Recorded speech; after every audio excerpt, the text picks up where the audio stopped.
یک آدم در زیر شرح نوشته است که سیگارت حرام نیست، سیگارت منع است گفته است.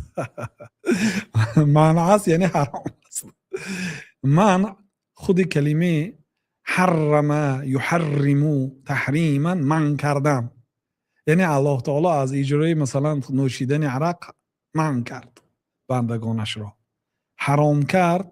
حرام هم کلمه عربی حرم، منع کردم عربی با معنی معن نوشته است. یعنی این آدم جاهل است و جاهلیش اثبات میکنه و حرام نیست معنی است گفته است. مثل بعضی جاهلای دیگر که میگفتن که عرق در قرآن حرام گفته شدگی نیست و در شریعت حرام است. اما شریعت چیست آخر؟ شریعت عبارت از قرآن و سنت است.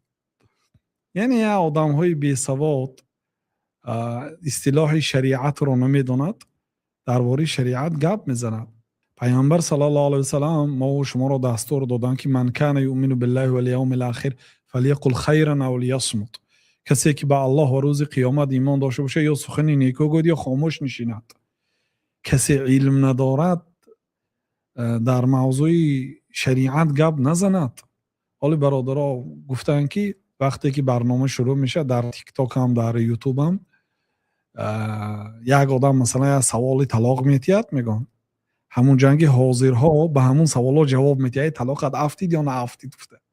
نعوذ بالله این سوال هایی که بزرگان آدم هایی که موش در شریعت سفید شدگی است از روزی که ناخونش برآمد تا موش سفید شدن در شریعت نزد علما کتابی طلاق و تمامی مذاهب که کتابی طلاق خوندگی است وقتی که پرسیده شود لا ادری میگفت نمیدانم میگفت.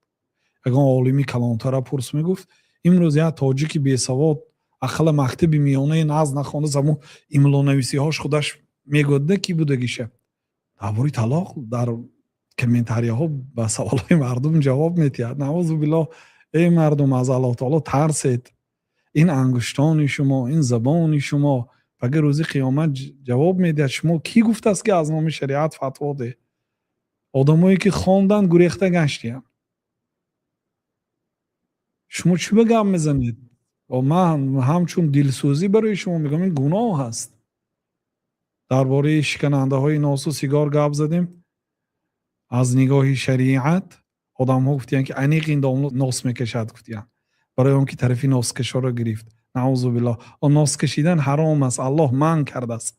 بعضی گفتیان که نه من نه این حرام نه من. نعوذ بالله من حرام است آخر. ستکتب شهادتهم و یسألون. شهادت باید همون آدم دهد که با چشمش دیده باشد. مثلا در نزد قاضی شهادت میدهد که من فلانی را دیدم سیگارت کشید یا ناس کشید شهادت میدهد. ستکتب شهادتهم و یسألون. شهادت های مردم نوشته میشد.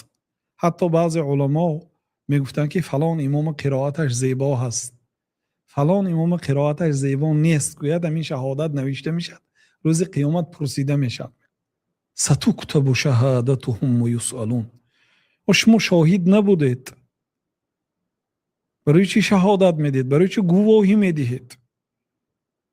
نوشته میشد شهادت های شما و پرسیده میشوید گناه خودتان مگر کم است؟